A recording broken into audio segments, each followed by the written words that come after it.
से जीवन के हर पल का आनंद उठा लो।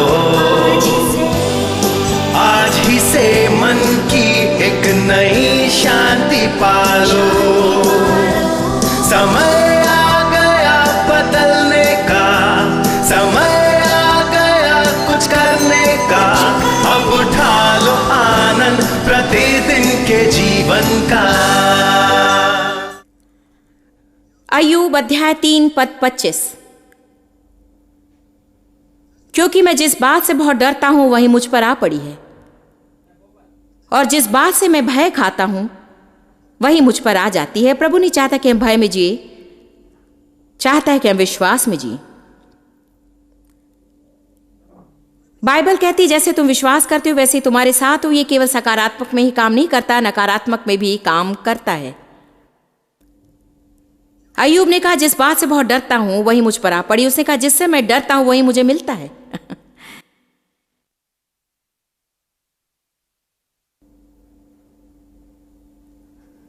कई बार लोग किसी क्षेत्र में बहुत हिम्मत वाले होते हैं और फिर भी वे दूसरे क्षेत्रों में डर सकते हैं। मैं सोचती हूं कि हमें कुछ क्षेत्रों में विश्वास का वरदान चाहिए, जैसे कि हम कुछ क्षेत्रों में विश्वास के वरदान में चलते हैं। हमें इस सेवकाई को चलाने के लिए विश्वास का वरदान है। हमें आवश्यक धन के विषय में कोई डर नहीं है। हमें यात्रा करने का और दूसरे देशों में जाने से डर नहीं लगता। हमें नए लोगों से मुलाकात करने का कोई डर नहीं है। मैं सच में 30 लाख लोगों के सामने खड़े रह सकती हूँ और ये मुझे बिल्कुल नहीं डराता। मैं बस वैसे ही कार्य करती हूँ जैसे मैं 10 लोगों के सामने हूँ। मैं यहाँ खड़ी होकर हिम्मत वाले होकर कह सकती हूँ। यदि मैं खुद को बाद में सुनने की कोशिश करूँ तो मैं सोचती मैं विश्वास नहीं कर सकती कि मैंने ऐसा कहा। उसी समय में अगर मेरे पास रसीद नहीं है तो मैं कुछ लौटाना नहीं चाहूंगी, क्योंकि यदि वे मेरे और अजीब रूप में देखें मैं तो उसे वापस लेने के लिए किसी और को भेज दूंगी। खैर, मेरी बेटी लॉरा जो यहां उस ओर है, मैं आज इस विषय पर सोच रही थी। आपने मुझे पहले भी कहा मैं इसे वापस ले लूंगी, कोई परवाह नहीं, वापस ले लूंगी मैं उसे। उस क्षेत्र में उसे जितना साहसी होना उतनी वो है। परंतु जब पहली बार उसने खड़ी होकर लोगों के सामने बोलना शुरू किया, वो बहुत डर गई थी और बहुत दबाव में है और श्वास लेना ही भूल गई। मैं सोचती हूं कि मैं कहना चाहती थी, मैं सोचती हूं कि हम सबके जीवन में कुछ क्षेत्र हैं जहां हमें ये संदेश लागू करने हैं। मैं जानती हूं कि परमेश्वर नहीं चाहता कि हम डर में जिए। परमेश्वर ने हमें डर का आत्मा नहीं दिया, परंतु सामर्थ, प्रेम और संयम का आत्मा दिया है। डर में दर्द है। डर से हम उन्नति नहीं कर सकते। लोगों को उन्नति से दूर रखने के लिए शैतान डर का उपयोग करता है। पहली बात मैं आपसे कहना चाहती हूं वो है कि कुछ बुरा होने जा रहा है, इस बात से डरना। बाइबल में इसे बुरा शगुन बताया गया है। कई वर्षों पहले जब मैंने पवित्र आत्मा का बपतिस्मा पाया था और मैं परमेश्वर के वचन का अध्ययन करने लगी और मैं सच में विश्वास में चलने की कोशिश कर रही थी, मैंने ये जानना शुरू किया कि हमेशा मेरे वातावरण में डराने वाले महसूसीकरण थे, जैसे कि वो सदा मुझे डरा रहे हैं। मेरे जीवन में वो हमेशा था, क्योंकि मैं ऐसे घर में बड़ी जो डर से पूरा भरा था। और आप कभी नहीं जानेंगे कि आपके साथ क्या होगा, परंतु जब वो हुआ वो सच में अच्छा नहीं था। तो मेरे अंदर ये हुआ, मैं सोचती हूं कि इस दुष्टात्मा के लिए द्वार खुल गया कि मुझे हमेशा अनिश्चितता महसूस हो, जैसे कि होने वाली अगली बुरी बात क्या होगी। आप में से कुछ समझ रहे हैं और कुछ नहीं समझ रहे हैं, मगर परमेश्वर चाहता है कि हम आक्रामक रूप में विश्वास करें कि कुछ अच्छा होने जा रहा है। ऐसा नहीं कि बस बैठे रहें, अनिश्चित रहें और डरते रहें कि शायद कुछ बुरा हो सकता है। क्या आप ऐसे समय से होकर गए हैं जहां आपको निराश करने वाली बातें होती रही और आप ऐसी जगह पहुंच गए जहां फोन की घंटी बजने पर भी आप घबरा जाते हैं? आप सोचते हो ओह नहीं, अब और क्या। ये मेरे लिए सच में बदलाव का समय था, जब मैंने वचनों में सीखा कि परमेश्वर चाहता है कि मैं आक्रामक रूप में विश्वास करूं कि कुछ अच्छा होने जा रहा है, और वो ये भी चाहता है कि मैं अपना मुंह खोलकर कहूं आज मेरे साथ कुछ अच्छा होने जा रहा है। मैं विश्वास करती हूं कि मेरे जीवन में कुछ अच्छा अवश्य होगा। यदि मैं डर में जीती हूं तो अपने लिए शैतान की योजनाएं लेती हूं। विश्वास बिना हम परमेश्वर से प्राप्त नहीं कर सकते और डर के बिना हम शैतान से प्राप्त नहीं कर सकते। मैं इसे दोबारा कहूंगी, अच्छा है, विश्वास बिना हम परमेश्वर से प्राप्त नहीं कर सकते, परंतु डर के बिना हम शैतान से प्राप्त नहीं कर सकते। शैतान के पास जो कुछ है उसे वो जब तक आपको न डराए तब तक नहीं दे सकता है। आमीन। परमेश्वर के पास जो कुछ भी है वो परमेश्वर आपको तब तक नहीं दे सकता जब तक आप विश्वास न कर लें। परमेश्वर चाहता है कि हम सकारात्मक हो जाएं, शैतान चाहता है कि हम नकारात्मक हो जाएं। मैं इसे सबसे आसान बनाने की कोशिश कर रही हूं। देखिए यशायाह 30 पद 18। विश्वास वो सामर्थ्य है जो परमेश्वर की इच्छा हमारे जीवन में लाती है, और डर वो सामर्थ्य है जो शैतान की इच्छा हमारे जीवन में लाती है। मैंने इसे अपने नोट्स में लिखा है। मैंने सोचा यह दिलचस्प है। क्या ये कभी आपके साथ हुआ कि आपसे किसी ने कहा, ओ मैं डरता हूं कि मेरे साथ कुछ अच्छा होने जा रहा है। देखिए, हम हमेशा कहते हैं मैं डरता हूं कि मेरे साथ कुछ बुरा होने जा रहा है। इसीलिए डर का संबंध केवल बुरी और बद बातों से ही है, और विश्वास का संबंध अच्छी बातों से है। हम कभी नहीं कहते मैं डरता हूं मेरे साथ कुछ अच्छा होगा, परंतु कई बार लोग कहते हैं कि मैं डरता हूं मेरे साथ कुछ बुरा ही होगा। मेरे साथ बहुत सी बुरी बातें हुई और मैंने मेरे जीवन में बहुत सी निराशाएं देखी कि जब मेरी डेव से मुलाकात हुई, जो सच में मेरा अच्छा जीवन साथी है। आपको समझना है कि जब मैं 20 वर्ष की थी तब मैं कभी खुश थी, यह मुझे याद भी नहीं आता है। मेरी पृष्ठभूमि बहुत बिगड़ी हुई थी। जिस रात डेव ने मुझसे शादी के लिए कहा, मैं कोशिश कर रही थी कि वो मुझे घर ले जाएं, क्योंकि मेरे पिताजी उन दिनों बहुत शराब पीते और वो हमेशा शनिवार रात बाहर जाते थे और बहुत शराब पीते थे। और इसलिए ये अच्छा था कि इसके पहले कि वे घर आए मैं घर जाकर सो जाऊं, क्योंकि यदि आप जागे तो आप कभी नहीं जानेंगे कि क्या होगा। मैं चाहती थी कि उस रात मेरे पिताजी घर में आने से पहले डेव मुझे घर ले जाएं। और वो कहते रहे, नहीं मैं चाहता हूं कि तुम मुझसे कुछ बातें करती रहो। मैं सोच रही थी तुम तो मुझे छोड़ दोगे, बस ये अब खत्म हुआ। देखिए, मैं हमेशा सबसे बुरा होने की अपेक्षा करती रही। सच तो यह है कि डेव और मेरा विवाह होने के कुछ समय बाद उन्होंने मुझसे कहा, तुम में क्या गलत है, तुम सब बातों के विषय इतने नकारात्मक क्यों हो? क्या आप जानते मेरा उत्तर क्या था? ये तो दयनीय था। मैंने कहा, यदि आप कभी कुछ अच्छा ना होने की अपेक्षा ना करो तो जब वो नहीं होता तो आप निराश नहीं होते हैं। क्या आप जानते कि कुछ लोग आशा रखने से डरते हैं? कुछ लोग कुछ अच्छा होने की आशा रखने से डरते हैं। उन्हें जो मिलते रहा उसकी अपेक्षा करते रहने से वे सोचते हैं कि वे निराशा से खुद को सुरक्षा करते हैं।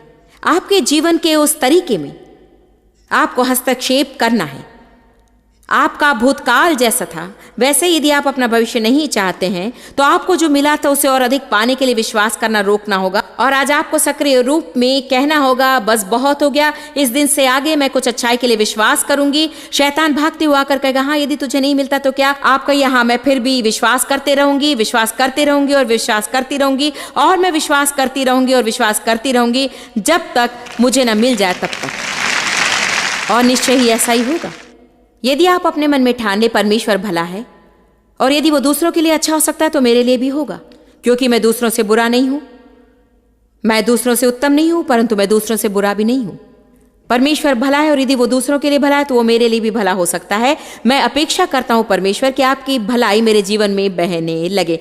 मुझे नहीं मालूम कि आप इसमें कहां हैं, परंतु ये मेरे लिए क्रांतिकारी था। मैंने मेरे पूरे जीवन में कभी कुछ अच्छा होने की अपेक्षा नहीं की थी। मैं बस देखना चाहती थी कि हर समय क्या होने जा रहा है।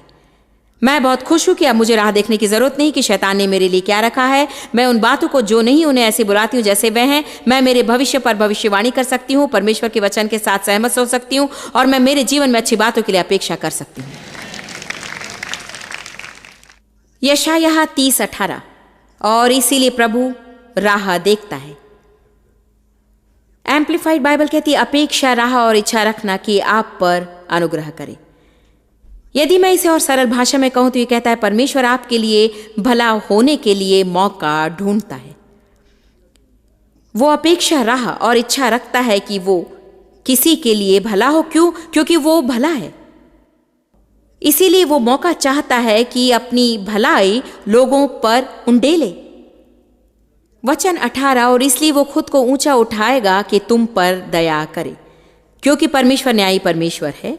क्या ही धन्य, खुश, भाग्यवान, बहुत उत्तम है जो निरंतर उसके साथ चलते हैं, जो उसकी अपेक्षा, राह और इच्छा रखते हैं। उसकी विजय, उसकी कृपा, उसका प्रेम, उसकी अतुल्यता, कभी न टूटने वाला संबंध। अब कई वर्षों बाद जब मैंने ये वचन पढ़ा तो मैंने सोचा, हमारे पास अद्भुत परमेश्वर है जो हम में वास करता है, परंतु साथ ही उसका स्वर्ग में सिंहासन है। वो ऐसे व्यक्ति को ढूंढता है जिनके साथ वो भला हो सके, और वो केवल उनके लिए भला हो सकता है जो अपेक्षा करते कि वो उनके लिए भला हो। इसलिए यह आपके लिए महत्वपूर्ण है कि आप आक्रामक रूप में अपने विश्वास को खोलें कि परमेश्वर चाहता है कि आपके साथ कुछ भला करे। राह देखते ना बैठे कि क्या होगा, घोषणा करें कि क्या होगा। आज मेरे साथ कुछ भला होने जा रहा है, मैं जहां पर भी जाऊंगी वहां कृपा पाऊंगी।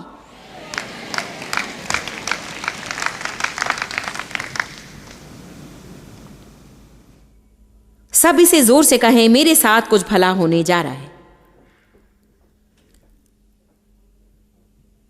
23वां भजन, लोग हर समय इसे कहते हैं।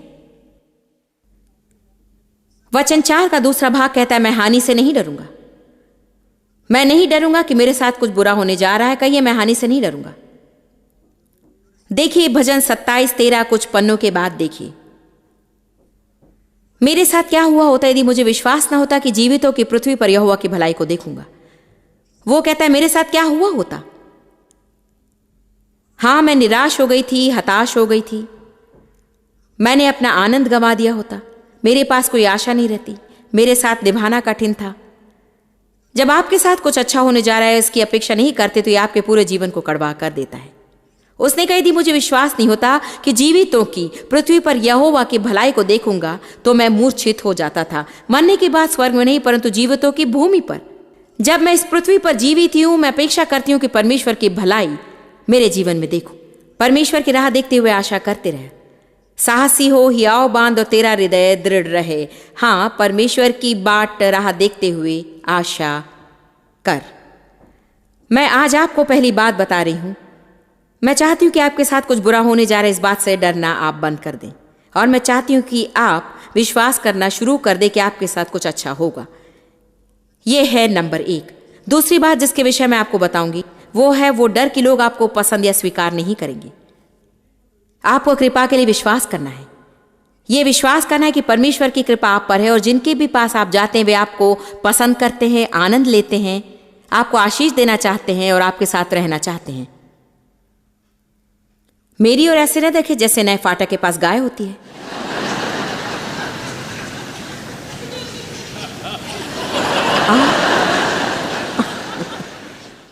क्या हम कई बार उसके समान नहीं है? डरती हूं वे मुझे पसंद नहीं करेंगे। क्या वे मुझे पसंद करेंगे? परमेश्वर ने हमें आश्चर्य करने के लिए नहीं बुलाया, उसने हमें विश्वास करने और क्रिया करने के लिए बुलाया है।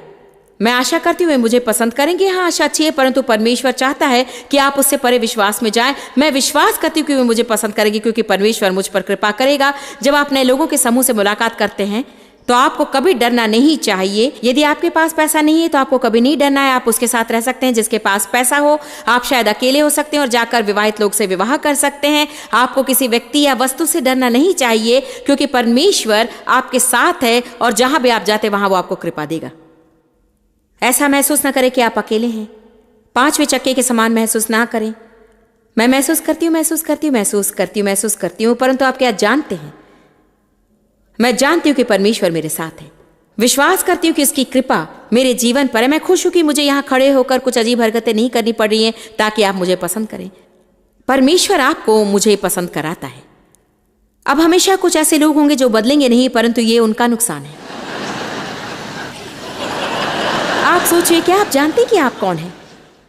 मैंने सब बेकार की बातों पर काम किया, जानते? आप में से कुछ लोग अब जो कर रहे हैं उसे मैंने पहले ही कर दिया और मैं उस पार्टी में जाना नहीं चाहती हूं। धन्यवाद।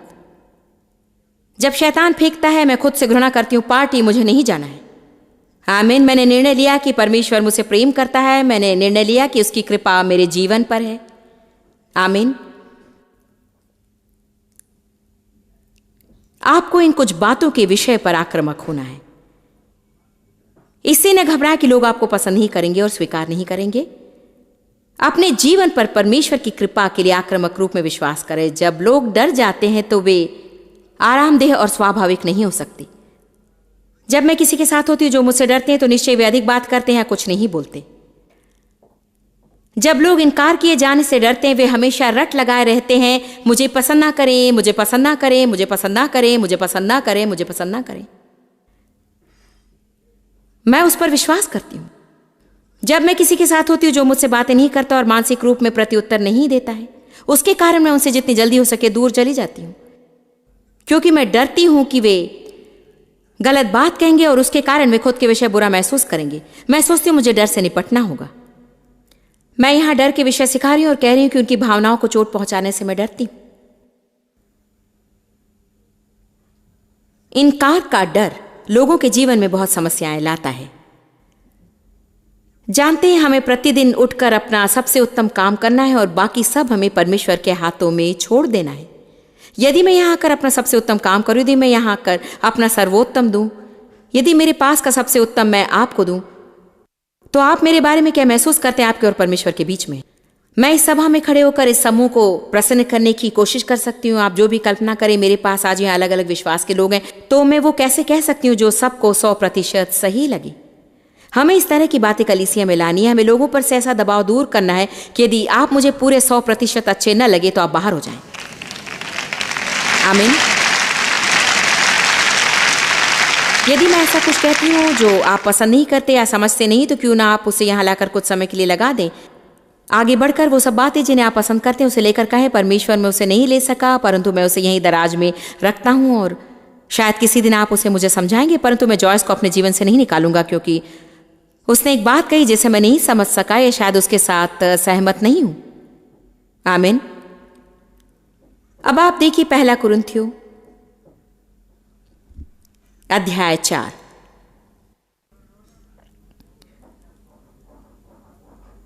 हमें पौलुस की मनोदशा ले लेनी चाहिए। उसने कहा, मैं परवाह नहीं करता कि तुम मेरे बारे में क्या सोचते हो। ये मेरी समस्या नहीं, वो तुम्हारे और परमेश्वर के बीच में है। कितने ऐसा महसूस करते हैं? आज आप सच बताएं, जब आपको नए लोगों से मुलाकात करनी होती है तो आप डर रखते हैं कि वे आपको पसंद नहीं करेंगे। आज से आप ऐसा नहीं सोचेंगे, नहीं ना? आप नए लोगों से मुलाकात करने से पहले क्या करेंगे? आप अपने आप को किसी बाथरूम में जाकर बंद करेंगे, या आप उनसे मुलाकात करने जाते समय अपनी कार में कहेंगे, मेरे ऊपर परमेश्वर की कृपा है, मैं दृढ़ हूं और मैं सुरक्षित हूं और मेरे पास आने वाला हर व्यक्ति मुझे पसंद करता है। धन्यवाद परमेश्वर कि मैं नए लोगों के साथ में आरामदेह रहूंगा और वे मुझे पसंद करेंगे। मैं सच में बहुत मित्र चाहता हूं कि मैं उनके साथ क्या करना है ये भी ना जानूं। मुझे शायद एक सोशल सेक्रेटरी रखनी पड़े कि सब मेरे साथ क्या चाहते हैं उसका लेखा जोखा रखें। पौलुस 1 कुरिन्थियों 4:3 में कहता है, परंतु वो मेरे लिए बहुत छोटी बात है कि तुम या मनुष्यों का कोई न्याय मुझे परखे, वरन मैं आप ही अपने आप को नहीं परखता और प्रश्न नहीं पूछता और परीक्षा नहीं करता। मैं न खुद को परखता और न खुद का न्याय करता हूं। मुझे ये पसंद है, मैं इसे हर समय पढ़ती हूं, विशेषकर जब मैं ऐसी परिस्थिति में होती हूं जहां शायद कोई मुझ पर दोष लगाता हो, तो मैं जाकर पौलुस ने क्या कहा उसे पढ़ती हूं।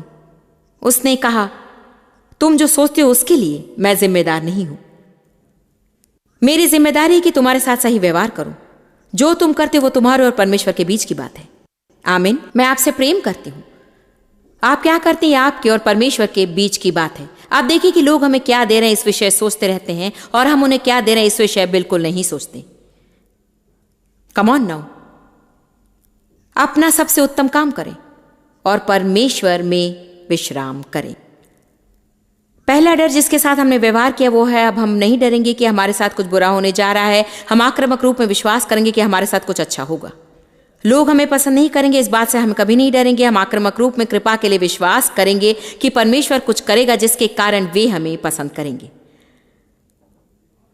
अब हम चाहते कि हमारा लाभ उठाया जाने के डर से हम पीछा छुड़ा लें। यह करना बहुत कठिन है, विशेषकर यदि आप ऐसे व्यक्ति हैं जिसका भूतकाल में लाभ उठाया गया हो तो। मेरे बचपन में बहुत से लोगों ने मेरे साथ बुरा व्यवहार किया। मेरा यौन शोषण हुआ, शाब्दिक शोषण, मानसिक शोषण, भावनात्मक शोषण हुआ। केवल एक व्यक्ति से नहीं, परंतु बहुत लोगों द्वारा। जानते हैं, मैं उसमें से बहुत ही डर लेकर बाहर आई। यदि मैं लोगों पर भरोसा रखूं तो वे मुझे चोट पहुंचाएंगे, वे मेरी भावनाएं नहीं समझेंगे, सब मेरे बारे में भूल जाएंगे। लोग मेरे बारे में बहुत कुछ कहेंगे, मैं उन्हें मेरा लाभ उठाने नहीं दूंगी। मैंने मेरी दीवारें खड़ी की थी कि आप मेरे पास नहीं आ सकते हैं। क्या आप कभी ऐसे व्यक्ति से मिले जो कि आप भीतर नहीं आ सकते हैं क्योंकि वे आपको आने नहीं देते हैं? या शायद आप वैसे हैं, आपने अपनी दीवारें खड़ी कर दी। शायद आप संबंध में तब तक ठीक है जब तक कि कोई ऐसा कुछ न कर दे और फिर वो मन, धन्य प्रभु, आप मुझे धोखा नहीं देंगे। ऐसी मनोदशा से पीछा छुड़ा।